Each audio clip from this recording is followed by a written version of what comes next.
Firstly, let's see if, can everybody hear me? Great, okay.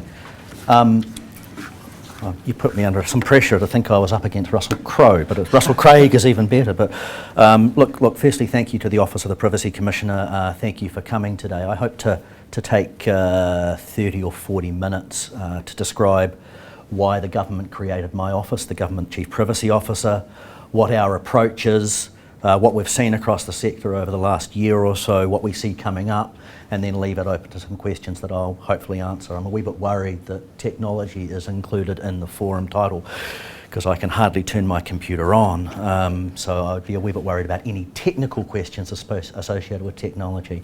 Anything else I think we'll try and handle as best we possibly can. So with your forbearance, I'll take 30 or so minutes just to tell you what I'm seeing across the sector. So you'll be aware that 2 to 3 years ago there was what I like to call a series of unfortunate events across the government. There was ACC, there was WINS kiosks, etc., where there were reasonably material breaches of privacy and private information by the government.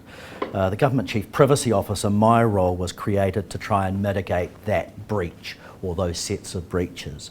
It forms part of the Government Chief Information Officer, so that's Colin MacDonald, the Chief Executive of the Department of Internal Affairs, my boss, a really nice guy.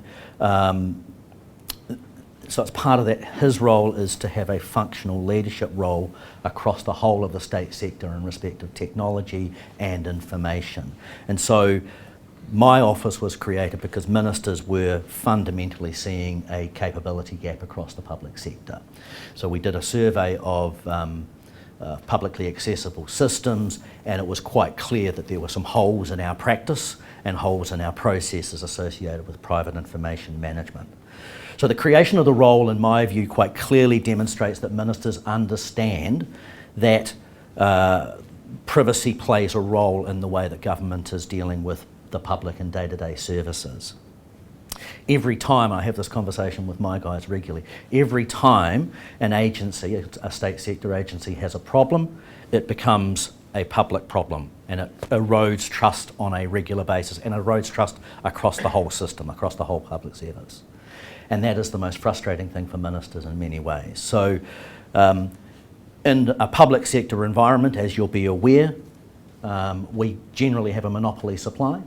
We generally use the power of the state to collect information, so there's not a choice that citizens have to say, well, I'm going to go to a different tax collector, or I'm going to go to a different ACC provider, or whatever it may be. So we have to deal in the space where we do collect mandatory information and we use it for purposes, and we want to be a whole lot better in how we manage that citizen's personal information. I should have put that on first, I apologise. So fundamentally, my vision is that the New Zealand government is a trusted custodian of citizens' personal information.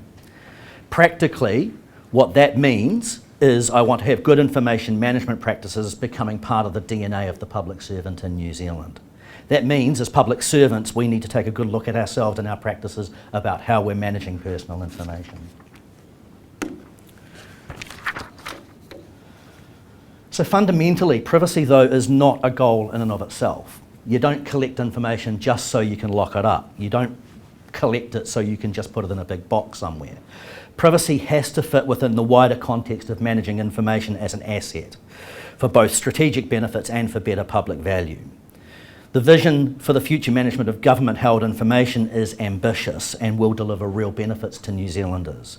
The economy will derive maximum value from information assets being used more effectively within government and between government and the private sector, and reused in innovative ways by businesses, social organisations and individuals.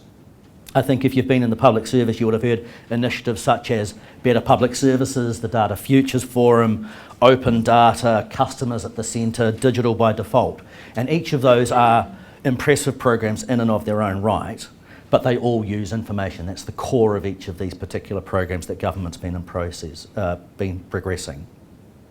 On the strategic side, information can be used to inform and resolve policy questions, the hard, intractable problems that we're facing as a nation. They can drive better decision making, both at the macro level and at the micro level. They can strengthen trust that information is being managed well. And it can be used, data can be used to innovate and drive more effective service delivery. We're not going to get a whole heap more money to manage public services, so we have to do it smarter and better. And information is the new oil in that particular debate. So central to that, if you're working within that fundamental proposition, then safe and privacy-centric management of citizens' personal information is core, critical to that particular debate. And the GCPO, my office, has been designed specifically to lead the state sector in lifting capability in private information management. And that's built on a proposition that if we're doing that, then citizens need to and can have trust and confidence in the way that government is managing their personal information.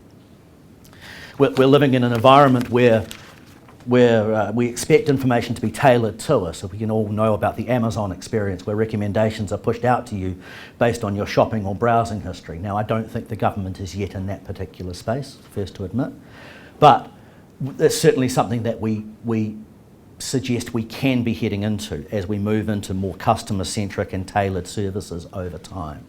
So citizens want to know that their interactions with us are secure and private, and that's where I work alongside my intelligence community colleagues in protective security requirements and the GCIO itself. So it is about better public value. It's not privacy is not a goal in and of itself, and I'll say that regularly.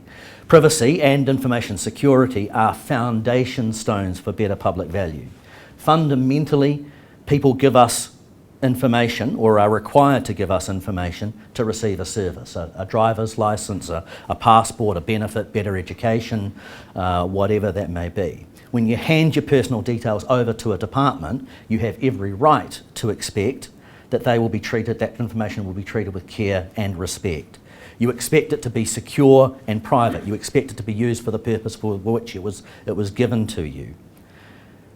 Ministers and senior public servants, on the other hand, they want that as well, but they expect that information will be used for better services and more efficient and customer-centred services. That includes appropriate sharing of information between departments. And I use the word appropriate sharing, or greater use of data for analytical value.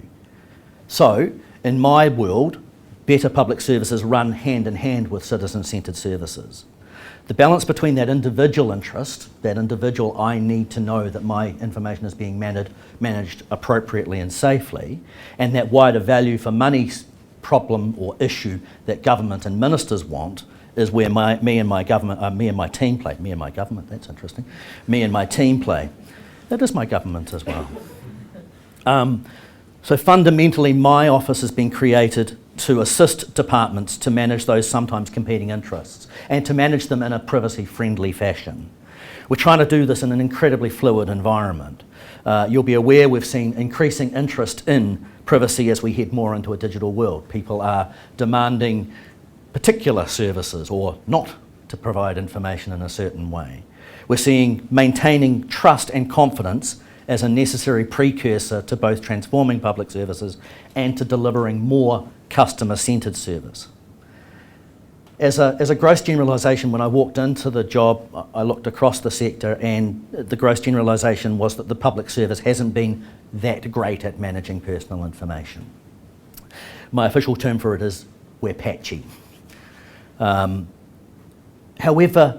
we do see good areas of practice across the public service. So we don't see it as an impossible task to fundamentally lift capability in the public service.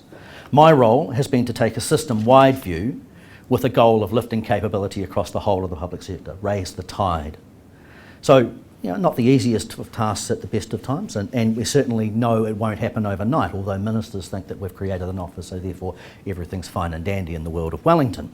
But in the last year, and certainly over the last 2 or 3 years since the year of the breach, I am starting to see growing maturity across the sector, and I'll explain a wee bit about that later on. One of the things I think it's important to understand is where my role fits with the other players in the privacy sector, because I think there are multiple players. We work very closely with the Government Chief Information Officer, the Office of the Privacy Commissioner, the Ministry of Justice Policy Team. I see some of my colleagues here from there, and the intelligence community. The Government Chief Information Officer is a very important role. It's a role that takes a functional leadership role in information technology across the sector. And Colin has a personal passion as the GCIO to convince and cajole chief executives to think about a more appropriate way of managing information and information technology across the sector, and is doing a pretty good job. It's not my role as the GCPO to establish policy. That's clearly the Minister of Justice's role, adequately and appropriately provided by advice by the Ministry of Justice. It's not to regulate. That's the role of the Privacy Commissioner. It's not to deal with information security. That's working with the information security teams on protective security requirements across the sector. My role is to provide a system-wide response to the policy environment and the regulatory environment that we see coming around us, to try and figure out with those agencies where the world is heading and how does the government as a whole respond to that particular environment. Ultimately, ministers have employed me, and Colin has employed me, to provide some assurance that the system as a whole is getting better at managing private information. If you've spoken to me for any period of time, you'll realise I'm not a privacy zealot under any circumstances. My background has been as a regulator. My background has been as a change agent within government and in the private sector. My role doesn't have any regulatory powers at all. So we can't sustainably, or in fact even reasonably, force any behaviour change across the public sector at all. The role is to effectively build awareness. It's to build and comprehend what the risk is within agencies, and it's then to try and make it easier for chief executives to respond to the risks that they're seeing in their agency. It's therefore primarily a suasion job. So I have to sit and talk quite regularly to chief executives, DCEs, about the risks that they're facing in their organisation and how they can treat those risks. Sometimes I'd love to have the power to, but I won't, no. So, the other thing that my mandate, and I hate mandate as a concept in many ways, but Cabinet has basically said you've got some responsibility across 42 public sector and non-public sector agencies across the sector, some 40,000 odd employees across the state sector. From the 1st of July this year, that expands out to the district health boards across the country. So the first thing that we did as an office was to set some privacy expectations for each chief executive. So it's to gain an understanding of what good might look like for each chief executive when they started to think about privacy and privacy risks. There's 10 of those expectations. At a summary level, it is to develop and develop strategies, roadmaps and governance structures for their organisations. It's to understand the information inventories that they hold and to assess risk of holding those information. So what are they trying to do and what do they hold and how do they try and manage that? It's then to say, given that level of inventory and risk, to develop programs, processes and policies to manage that risk. And then lastly, to try and build an assurance model, a privacy, into their audit and assurance models. So the idea being it becomes a virtuous circle that I know what I'm managing, I know how I'm managing it, I'm getting feedback loops that allow me to fix and treat any particular harm to my system. Fundamentally, that's been built on a model that says chief executives remain absolutely and utterly responsible for privacy within their organisation. I'm not a get-out-of-jail-free card for them. So chief executives remain responsible, and we're asking them to make that based, or make that management strategy based on a more active and overt set of risk assessments for their organisation. Not at the expense of other risks, but aligned with all of the risks that any agency has in front of them. We're moving as actively as we can away from a compliance tick box approach to privacy management to an inherent risk-based assessment process. And I will say, I think across the board, when I look at most agencies 2 to 3 years ago, many had privacy policies, but they were almost all tick box exercises. I've done it, I've got a policy, it's on a shelf, not embedded into the organisation and not entrenched into the capability of their staff. So that means that because we're not saying do this or do that, build a risk-based assessment process, that agencies are responding differently to other agencies. We've also introduced a maturity-based model, and if you've been in the public service recently, then maturity-based models are about, they're the issue du jour. It's the way we deal with things. But I actually quite like them simply because they allow you to focus on what are the key components of that particular domain that you're trying to deal with, and how do you build maturity into your organisation. And that can be tailored to your own culture, tailored to your own risks. Over the last year, I've met with DCE or CE of every one of the 42 agencies that I have responsibility for to introduce both those expectations and this maturity framework. I've got a team of about 5. I've got a team of 5, not about 5, they are 5. And they work on an account management basis with each advisor assigned to a number of agencies. We're trying to build a model built on the trusted advisor approach that encourages agencies to use us as much or as little as they need. We've established privacy leadership forums where privacy practitioners can come and talk to each other about their own practice, and we can workshop specific privacy-based topics. We're working really closely as we can with the Office of the Privacy Commissioner. This is a relatively small space that we work in, so we don't want to step on each other's toes. We want to mutually reinforce messages, and we try really hard to listen to our regulator to understand what they're saying to us, because I think we can talk to our agencies in a way that potentially a regulator can't. So we're trying very hard to move into that space. Over the last year, we've developed practical resources to help privacy officers, such as guidance and tools to manage risks associated with collection, use and management of personal information. So I've said that agencies can respond in different ways. What have I seen? There's been a range of different approaches across the sector. Most agencies have reviewed their governance arrangements in some way. Many are starting to get reports on performance at executive level. Some are now starting to get into what is a good KPI in terms of privacy management, privacy incidents, privacy training across their organisation. Many of the larger organisations have developed privacy programs. Significant investment across the sector in learning and development programs for frontline staff. We're seeing an increasing use of privacy impact assessments as part of programs of work, as you're developing technology and business process improvements. And more importantly, thresholds for when and how you would use those. So when do you need to do a very deep and detailed privacy impact assessment? When can you do a more once over lightly type assessment?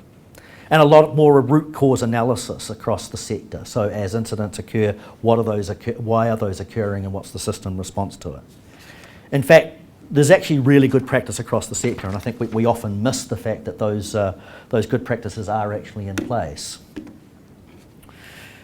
These are gross generalisations because I can't talk about specific agencies, obviously, but larger agencies are or have appointed privacy resources into their teams, into their programs. I'm absolutely and utterly astounded by how much a dedicated resource, and with some executive support, how much those people can actually do within agencies. So really, really big agencies, 6,000, 7,000 odd employees, a single person or one or two people in a position dealing with privacy as a domain with executive support. It's quite amazing what they can actually do. Smaller agencies are more likely to assign privacy officer responsibilities to an HR advisor, a legal advisor, a risk manager or something along those lines. And I think it's fair to say that after 9 months or so, those smaller agencies understand the need but are struggling to provide that consistent focus for their particular agencies. And I think that's a challenge for us as an office to figure out what we do in future years. We're seeing more and more agencies starting to report their privacy practices and problems to executive governance groups. So very much a manage what you measure type approach. I think we've been incredibly successful over the last year or so about raising risk awareness. The paradox from my perspective, I think that's actually leading to risk avoidance by agencies. So they're going, I will not try and do something because I'm going to get whacked over the head because some idiot's going to whack me over the head for a privacy breach or whatever it may be. And the focus being the idiot being me, I suspect. So I think this is a new era for privacy and requires quite a different style and approach. I think the time has come for privacy officers to work more closely with their business users, to be involved really, really early, and to be adding value from the start of new projects, not trying to retrofit privacy into a finished or nearly finished work, which I think has been our history in the past. So that's a significant change process. It's a goal to get our privacy specialists invited into the starter projects as early as you would a financial advisor or a data architect or a business analyst of some sort. And some agencies are getting that. It's still a work in progress for many other agencies. So it's trying to figure out that value proposition that the privacy champion or the privacy team can bring to the development and transformation process. Information sharing between agencies is a challenge. It seems simple in theory. In practice, agencies are finding it really, really hard to implement. Ministers are clearly frustrated. My department, the Department of Internal Affairs, Ministry of Justice and others have been working quite hard over the last 2 or 3 months to figure out what those impediments actually are. In my view, they're a mixture of legal, technological, risk avoidance, cultural, and I'm sure there's many others. But those impediments actually stop good practice from occurring. John Edwards and I have talked quite often. He's in Paris at the moment, which is really depressing, isn't it? But John and I have often talked about what the Privacy Act allows in terms of state sector movements across the sector, and we see the Privacy Act as generally empowering, but we see senior officers within the public service and more junior officers potentially showing a lack of knowledge about how to interpret the Act, how to understand what the Act means, to take things out of context in terms of the Act, or to have poor processes or misaligned incentives between agencies. And because of that, I think we often get the response, we can't do it because of the Privacy Act. The Privacy Act stops us from doing something.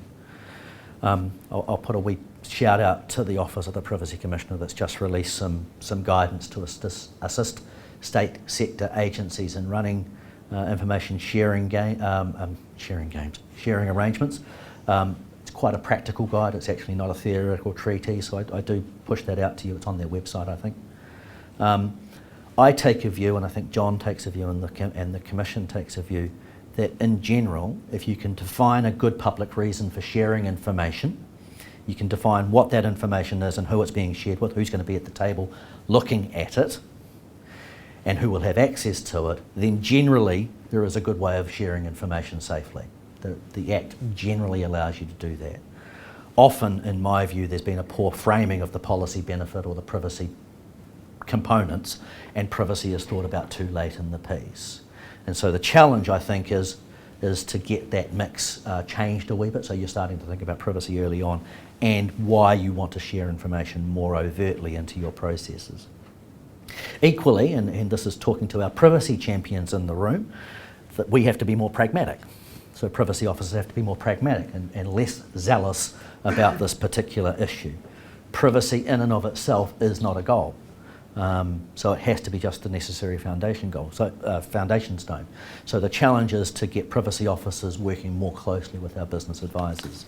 Agencies want to know where to start more often than not, so how to eat the elephant, for want of a better language, and they're particularly interested in what other agencies are doing. DCEs and CEs generally are A-type personalities and always want to beat their colleagues. So generally my advice is to start with governance and reporting in the first instance.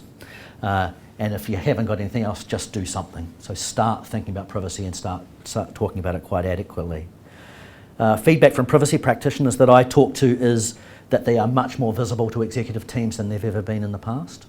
And that means they can have the legitimate conversations about should we resource particular practices or not. But often they're not seen by the frontline business operators in agencies. So that's, again, this challenge to get out into the business. We can't stop delivering services as a government, surprise, surprise. So we know mistakes are going to happen over the course of my me being in this role. And I suspect there will be times when I'll need to go walking down to ministers' offices hand in hand with agencies to go, Minister, we've made a bit of a mistake. When I look across the sector, very few incidents that I've seen, very few breaches are malevolent in nature. More often they've been based on a poor knowledge by an operator, relatively junior in the organisation often, about what privacy actually means. More often than not, mistakes happen because we're too busy. I must do this because I'm off to a meeting. I must do this, so I'll just send that spreadsheet off to somebody with 1,000 names in it or whatever it may be. Or an agency trying to help a client and in the course of doing that, disrespecting another client. So it's that sort of knowledge. One of the things I'm most proud of in many ways over the last year is I think we're managing those incidents better as a public sector. I think we're treating the people that have been harmed with more respect. I think we're treating them and working with them about how to mitigate the harm that may have occurred from a privacy incident. So I'm actually really proud that we're responding appropriately and that rather than hiding the incident within an organisation, we're actually reporting that and reporting that quite actively to our regulator so that we can work on the system. Biggest thing that I've seen that works across the public sector is executive oversight. So the biggest thing is executives understand they have a responsibility. That is by far the biggest lever an agency can use to increase its privacy performance and deliver better public services. Reporting to executive leadership teams and governance teams allows conversations at the top table and interventions to be put in place where they're needed. Intervention tools include privacy impact assessments, putting dedicated resources into place, including privacy into your organisation's risk management processes and having an incident management process in place. We've done a lot of work over the last year with our security colleagues, our intelligence sector colleagues, about good security practice. I don't believe you can have a good privacy program if you haven't got good security, but they're not the same thing. The balance in that case is that those intelligence agencies are doing exactly what we're doing, is saying, make that a risk-based assessment process, not a you must jump this particular hurdle. Well, while it's too soon to quote hard data, our overall impression across the sector is an increase in privacy awareness, capability and resource over the last 9 months. I've personally met with DCEs of all agency at least once, so I know privacy is on their radar. There's a healthy market for privacy officers and principal advisors across the sector, particularly in the bigger agencies. In some cases we're seeing senior people coming in to contract to establish privacy strategies or implement training programs to transition privacy into business as usual. Level of resource is very much tailored towards what that agency needs, rather than being a fixed requirement or expectation of my office. Same applies for privacy strategies. In some cases, the agency has a specific privacy strategy or a coherent set of practices. Others are working privacy into their information management programs or risk management policies. Whatever the approach, I really don't care. The key thing is that they've thought about it actively and started to do something. We regularly review performance through self-assessments, and we'll be moving to a revised self-assessment model for next year based on my core expectations as chief executives. As part of the publicly accessible systems process, the GCIO, Colin, has had self-assessments going for the last 2 years, and we're waiting the results of that for this current year at the moment. Thus far, we expect to see we're tracking in the right direction. But in many ways, agencies have done the easy part. Good governance, better reporting, establishment of privacy strategies, etc., all very important foundation stones, but they're just the infrastructure. Reality bites and will bite when we move from a compliance mindset to a privacy by design process, where operational arms include privacy officers early in their design processes, and that those privacy officers are seen as fundamentally helpful to their business. We think there's going to be a greater demand for privacy resources across the sector, and we're keen to try and get a deeper understanding of what privacy by design actually means to agencies at a practical level.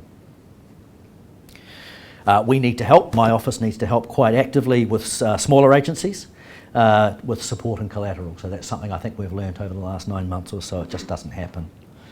They just don't have the resources to start from scratch. We're working quite closely with the Office of the Privacy Commissioner on training programs. So how might we build training programs not just for privacy officers and privacy champions, but for policymakers and for customer service reps and for corrections officers or whatever it may be. And ultimately, we're hoping that there will be some amendments to the Privacy Act this year. The government sort of said it's on the agenda. We'd love to see what those amendments actually look like. We'll be working really closely with the Office of the Privacy Commissioner and the Ministry of Justice to see how we respond to that policy environment as ministers tell us what the rules will be. We've spent quite a bit of time recently just thinking about whether we have the settings right in this particular sector over the last year or two. Should we take the foot off the accelerator or should we press down harder? We think we're probably at about the right level at the moment. We're seeing conversations being held at the right level for the first time. We're seeing those conversations, including security and privacy information, being held at senior levels. And we're seeing those training programs in place. We're seeing privacy impacts being developed quite actively. Still a wee bit too late in my view, but being developed. So taking the foot off the accelerator, which is a choice, risks losing momentum, and pushing harder leads to perverse behaviours to potentially higher incidents. So, like always, I think we have to keep our mind on this one as to whether we've got that right. At the moment, anecdotally, the information we're getting is we're probably about right. I think it's as we embed this culture of privacy into businesses, we'll see how that actually works. John, as the Privacy Commissioner, I've been working with him for a while and he talks to me quite often and he's often said privacy should be easy. And I think that's a massively good adage to have. And we think that should be the case in the public sector as well. We've all seen situations where it hasn't worked well. And those are disappointing, but they often hide the successes that we have had across the public sector. And I think there are actually many and varied successes across the public sector. I'm seeing service transformation, including privacy, really early on in processes. We're starting to think about the customer and what they expect of us. I'm hugely proud of what some of my colleagues who are privacy practitioners actually do in their agencies when they've been let off their leash. My goal, and my goal will always be whilst I'm in this position, is to make good information practices with privacy at its core part of the DNA of the public servant. I think we're at the start of this process. I think we've raised the awareness. The challenge will be now to entrench it over the next wee while. I'll leave it there and I'll pass over to any questions.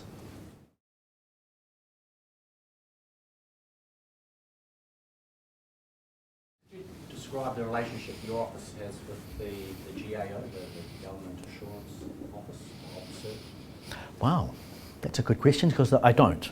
I'll be absolutely blunt, I don't have a relationship with them at the moment. We've got an assurance function within the GCPO that we deal with quite actively, and so I'm assuming they will have an interaction with that office. But that's a really good question, I don't know the answer to it. Sorry, the question was, what are we doing with the intelligence agencies? Yeah, are they helping you help other agencies? Right. So the intelligence agencies have focused on another area of capability gap across the public sector, which is effectively security. That falls into information, it falls into physical, and it falls into personnel security issues. So we've had a number of codes that have existed for a long period of time, which are just, you shall do this, A, B and C, and we're happy.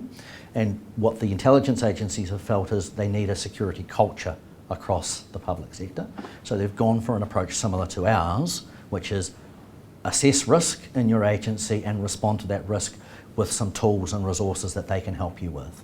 So we're working in a complementary way with them, so hopefully we're mutually reinforcing their messages with ours. I take a view clearly, you can't have good privacy practice if you've got insecure systems. So where's that right level? Some agencies, security risk is higher than privacy risk at the moment, and vice versa. So we work with that sector to go, where are they putting their efforts at the right time, and is that appropriate for us at the moment? And security risk, is that like on an international level, like protecting against So security risk in this particular instance, as it deals with, so we'll keep away from what the GCSB does, etc., which is about threats against infrastructure. But the question is, what is the type of security risks we face? So these are risks to staff. These are risks to hacking into information systems that agencies have. These are, we appoint a fraudster or an inappropriate person into a key position in an agency. How do you deal with and think about those sorts of issues?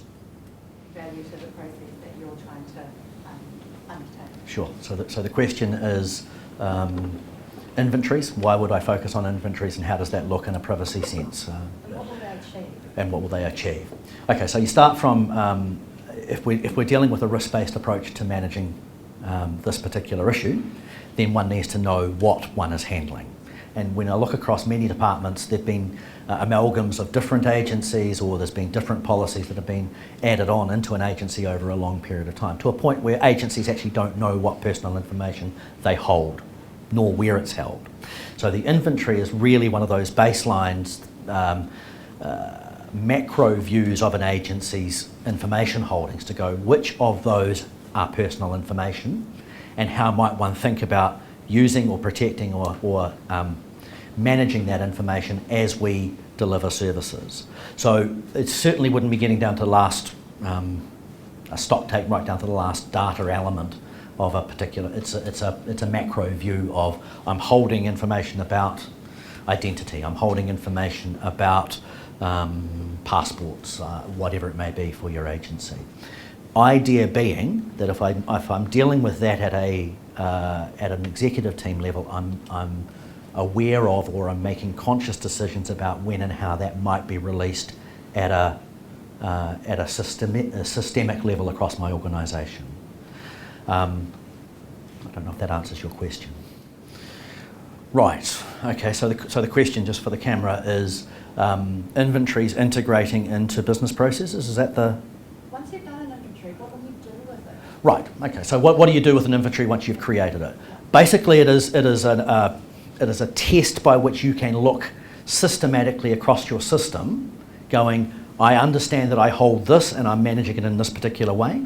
As I'm starting to think about new services, how might I use existing information in an appropriate way so I don't recollect? How might I define the purpose for which I collected the first information, and then figure out I may need to talk about different consent with the person that I've received it from, because I now want to use it for a different purpose. So it's starting to say, let's take the information and use it in a more broad way, but in a privacy-friendly way. So consent is a prime example of, I want to change the use. How might I do that in a way that works for somebody, which is respectful of the citizen? Right. So the question is, what sort of perception of trust exists in our citizens of government at the moment, and is that changing over time, in essence? I have this debate often, because I think there are some that will never trust us. There are some that always trust us, and the great 80% in the middle, it depends on how you've been treated by the particular agency that you're dealing with. So I think there's not a massive trust deficit, but there's a massive cynicism that just sits below the surface, effectively, reinforced by failings as and when those occur, which is why I say a mistake in one agency is actually translated across the whole of the public sector in many ways. Public doesn't see the difference. Do I see that trust dissipating over time? No, I don't. I think actually we can build trust. I think we need to be honest and capable enough to have the conversation with our citizens to go, we are collecting this information for an appropriate purpose. I'm going to tell you why I'm collecting it. I'm going to tell you how I'm going to use it.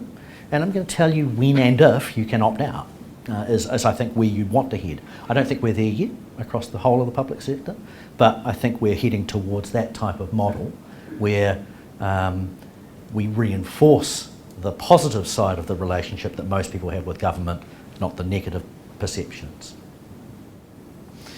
So the question is the privacy lens the right one to look at when government deals with both private information, commercial information, and how is one thinking about that?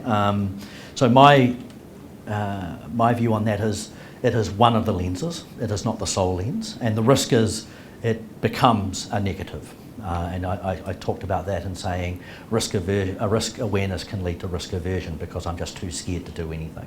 And if we do that, we've got that wrong as well. So the standing that I would say is I think we've got to start somewhere about information as an asset across the whole of the public sector. I think that's the area we want to grow into as a public sector. I don't apologise that I think managing personal information in the first instance is not a bad way to start, simply because I think if you get that one wrong, citizens lose trust a lot quicker than potentially a commercial breach. And I'm not saying that those are not things that one wouldn't want to manage quite actively as well. If you're the commercial entity, you'd be really peeved if that's released. But I think that clearly the personal relationship that we each have with government as we deal with them is a starting point. But I say it's one of the starting points. How do you bring that in? I think we need to be thinking about information more actively as a government across all of its domains, be it personal or commercial. My argument would be is if you get the personal stuff right in your organisation, more likely than not it's going to transcend into the operation of other elements of your business. So I don't apologise for using the burning platform, because I think the burning platform needed to be treated, but it's not the sole answer. Right. So the question is opt-in, opt-out, how real is that in the public service? And look, I think that's a really legitimate question. It is hard. I'd love to have more choice for our citizens about how they deal with us. But there are many parts of our society where we say it's not an opt-out option. We do need to do this because there is a public service that is greater than the sum of the individual. It is the validity of our justice system or whatever it may be. I don't think that opt-in, opt-out is too binary in some ways. I think choice is probably a better way of describing it, that we should be giving more and more choice to citizens, and we should certainly, from a privacy lens, have a greater level of clarity and honesty about when and how information will be used. So then citizens can choose when and how to engage. So you may choose not to be involved in a digital process. That may be your choice as an opt-in, opt-out type option, but we should be more open with you to say, irrespective of whether you choose which channel you choose in this particular instance, we are going to use the information in this way. So it's case specific, and maybe opt-in, opt-out is an unfortunate point of words. Behind you, sir. Can you briefly talk about the relationship you'll be having with the DHBs in the coming months? Right. So the question is the relationship with the DHBs as they come on board. Very similar to the responsibility and roles I have with Crown sector agencies at the moment. So it's light-handed in the sense that the expectations will be imposed on those chief executives from the 1st of July. How they operate and deliver and respond to those expectations will be risk-based, and the only difference in the health sector is there are some really established relationships using the Ministry of Health and the associated governance committees within that agency that we'd be silly to try and duplicate. So we're working really closely with the Ministry to figure out whether they can act in some monitoring or assistance role rather than trying to reinvent another team in my office. But fundamentally the roles are, or the obligations are similar, are the same actually. So the question, I'm not going to repeat the question in total. The question is, if we're looking at privacy programs, that costs, so is the investment justified, and am I just a pain? So are they seeing a value proposition in agencies? Look, I think it's a really legitimate question, and I think that obviously I think there is value in my office. I think there is value in thinking about privacy from the start. Is that translatable into this is worth X dollars, or I've transformed services in this way? Probably not yet. I think those are parts of the stories that we need to develop, and we need to understand, and we need to sell and communicate to chief executives. But my message has been very clear that if you are thinking about transforming business processes and systems, if you don't think about this, you will fall over. And it may not lead to an immediate benefit, but the cost can be quite enormous. So there's a wee bit of the fear factor in the first instance. I don't think that's sustainable long term, so we have to change that fear into how does one just do this as an embedded part of your culture, and that's the challenge.